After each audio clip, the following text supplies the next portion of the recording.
તો વાત કરીએ ગીર સોમનાથની તો ગીર સોમનાથમાં બે યુટ્યુબર વચ્ચે જૂની અદાવતે બબાલ જોવા મળી, જ્યાં યુટ્યુબર રોયલ રાજા ઉર્ફે દિનેશ સોલંકી પર હુમલો કરવામાં આવ્યો.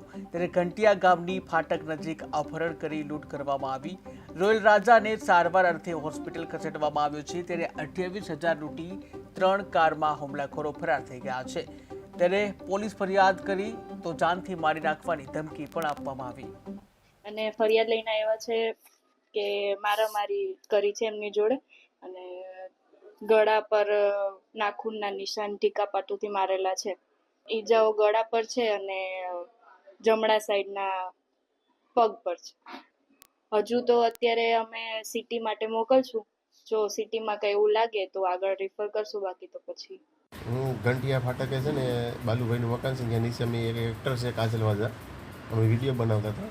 ત્યાં આ લોકો બધા આવ્યા, કાનો ને મીત ને બધા અર્જુન ને આ સિદ્ધરાજ ને થોડા બોલાચાલી કરીને સીધી મને ગાડીમાં બેહાડી દીધો ને પછી ગાડીમાં નાખીને મને અહીંયા સીધા રાબડે લઈને આવ્યો. કેટલા લોકો હતા? એ લોકો ગાડીમાં 4 જણા હતા, પણ આગળની ગાડીમાં કેટલા બેઠા હતા એ બી મને ખ્યાલ નથી. આગળ ને પાછળ બે ગાડી હતી, પણ ત્યાં જે મારતા હતા ત્યાં 13 જણા હતા ને 2 બાઈઓ હતી. મારવાનું કારણ શું? આગળનું એક મન દુઃખ હતું એ ને એક આ જે અત્યારે સોશિયલ મીડિયામાં મેં એક ખજૂરભાઈ પક્ષમાં એક માજીનો ખુલાસો કરેલો હતો, તો કીર્તિને એ વાંધો એવો છે તે એના કારણે આ બધી થયું. કેટલા લોકો હતા અને કોણ હતા મારવાવાળા? મારવામાં આ કાનો હતો ને સિદ્ધરાજ હતો ને મીત, અર્જુન ને આ બીજા નામ નથી આવડતા. ક્યાં ક્યાં તમને માર્યા છે ને કેનાથી માર્યા છે? ધોકા હતી